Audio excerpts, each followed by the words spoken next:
Lakers bounced back in a big way. They rolled the T-Wolves. Luka Magic was incredible. We'll get to him in a moment. AR and Rui had big nights. Lakers had a great third quarter. Plus 12. They made free throws. They shot 62% until the final 3 minutes when they took everyone out. 41% from three. And James, I asked you before the game what you wanted to see tonight as compared to game one. You got that and a lot more. Yeah, what I really want to see right now is... Yeah, I was hoping that was coming. Oh, man, that was the first worthy clap of the year. Send them in. I need to see some new worthy claps. But, Gita, you are absolutely right. We saw a major correction from game one. And, you know, we said after game one, okay, it's only game one. Get that out of the way. Let's see if they can recover. And they did. They came with a sense of urgency almost. Minnesota was extremely hot in the first quarter. They hit a lot of threes. The Lakers hung in there. They got other people involved. Luka, obviously, able to carry them in the first half. But I also thought they had the energy they needed from their center in Ayton, who had a +9 in the plus-minus category. That's what you want to see. He had the energy. He rebounded. I think he had about 15 points as well. But the energy really changed when Marcus Smart came in the game. It's amazing how contagious energy is. He dove on the floor a couple times. Then Vanderbilt came in with his presence. And but I thought the key tonight was, and I talk about him all the time, was Rui. He only got a couple rebounds, but you know his activity offensively being a threat. I just thought that the third quarter, Gita, you said they corrected that from the first game. They came out focused, and their defense in the second half was very, very good. They didn't allow them to get easy buckets. They didn't allow offensive rebounds, as we thought Minnesota would present that type of threat. I was pretty impressed with the connectedness of the team in the second half.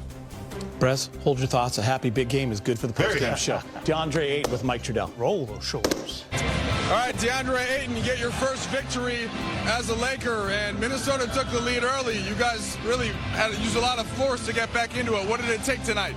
Just trusting Luka, trusting the coaches, following the task at hand.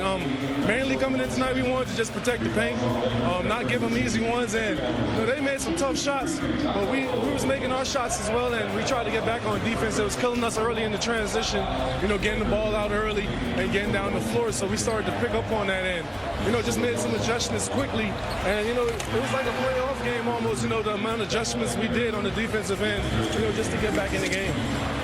DeAndre, you had a couple of big dunks inside the second half. Things seemed to open up with Luka and Austin scoring on the perimeter. What did you see from your guards tonight? Man, they were on fire. You know, I just truly appreciate their craft. You know, just how crafty they are by themselves as well. But, you know, just getting that guy off them a little bit, you know, opens up the floor for everybody and me rolling to the rim. So, you know, it's almost like picking your poison and, you know, them dudes went off. DeAndre, what adjustment did you guys make at halftime defensively? It looked like you made an impact there. Yeah, just mainly sticking to our rules and principles, you know, really trying to show Anthony Edwards, you know, a full team guarding him, a full 5, and really just not making him get to our rim. You know, we'll settle for fadeaway jump shots and, you know, little outside paint shots, and, you know, we live with a contested 3. But other than that, I feel like we all did a good job locking up the elbows and boxes, just really showing them a huge presence. And then last one for you, head to your first Laker road game now in the regular season up in Sacramento. What's going to be the key for you?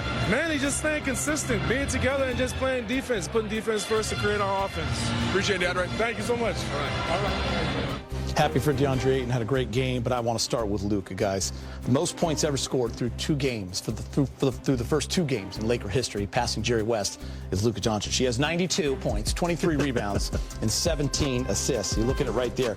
1969, Brez was just a thought at that point. It was -2. Jerry West had 81. Luka with 92. Luka, he had really nice rhythm. He knew when it was time for him to shoot and get his, and when to find Ayton, when to find Reeves, when to make the pass that led to the pass that led to the bucket.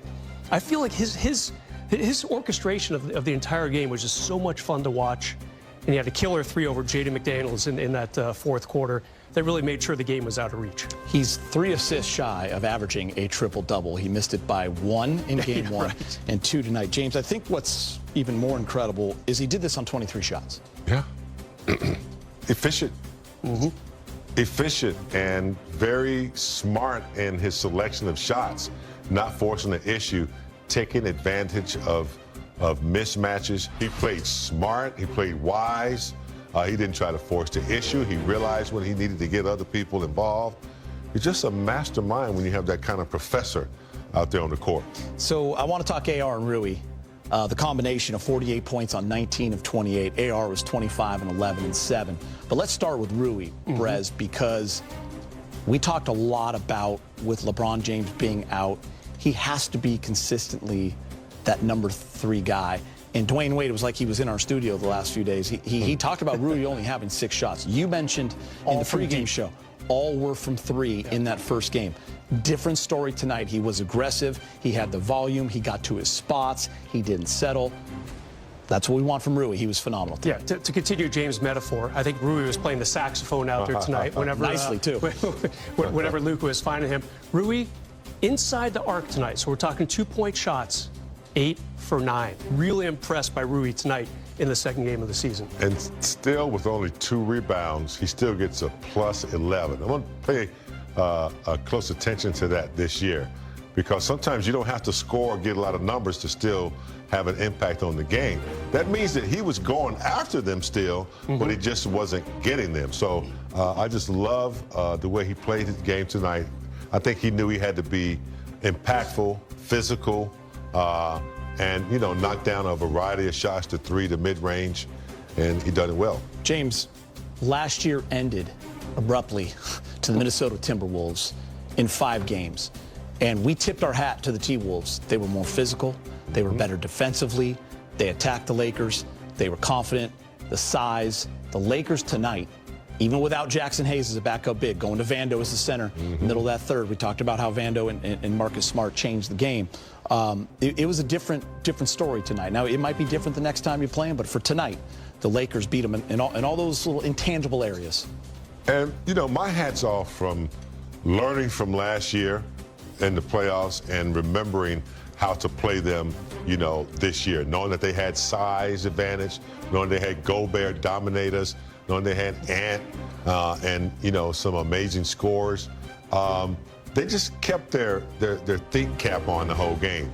Sometimes it's, you know, you get distracted and you come out with a third quarter like they did against the Warriors, but they stayed connected. I saw Reeves, you know, before they came out at the third quarter, he had them all together, you know, reminding them what they're supposed to do. And that's how you connect as a team.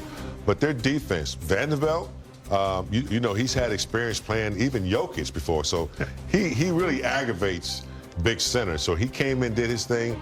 Marcus Smart, I got to tell you, he's verbal, he's physical. And, you know, he's always, you know, active around the basketball. So when you get that kind of, you know, service from guys, it becomes contagious because you see them doing it, and it kind of pumps the whole team up. I mean, Brez, the last time we saw Gobert, he was Lou Alcindor from Power Memorial, right? He could do whatever he wanted. He was just dunking every play and having the best game of his life. He had 2 points tonight. 6 months ago, almost to the day, he had 27 points and 24 rebounds against the Lakers. Game 5 of the first round, Lakers done for the season. 0 blocks tonight, Brez, 2 points, 7 rebounds. Yeah, Rudy Gobert didn't change. He's still Rudy Gobert. What happened was the Lakers changed. Obviously, they did not play a true center in that Game 5 and most of that Game 4, both losses for the Lakers. And now you've got Gobert, 2 points and 7 rebounds. Yeah. I mean, that's not even good for him. Yeah. You know, so good job, DeAndre Ayton. I love the Lakers small ball lineups. You were kind of heading that way a minute ago, James. Vando played a little center tonight. Rui played a little center tonight. Ayton got much more play tonight. He didn't take that many more shots, but I just felt like he was much more in the thick of things tonight in this game. And I feel like his buckets were easy tonight. I mean, I saw Marcus Smart go down and guard Gobert a couple times. Hell, why not? I mean, just a huge turnaround from 6 months ago. All right, time to hear from Coach J.J. Redick, brought to you by your Toyota dealer. JJ, first, what did you just make of Luka and the efficiency and the ways in which he was getting his shots and the whole floor game that he played? He managed the game really well. By that, I mean we needed him. We had to have him scoring early. They were making shots we made some defensive mistakes. Talked about it in a timeout. You know, we did it against Golden State the other day. We just made stuff up. You know, we've had enough practice now where we can stick to our rules.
you.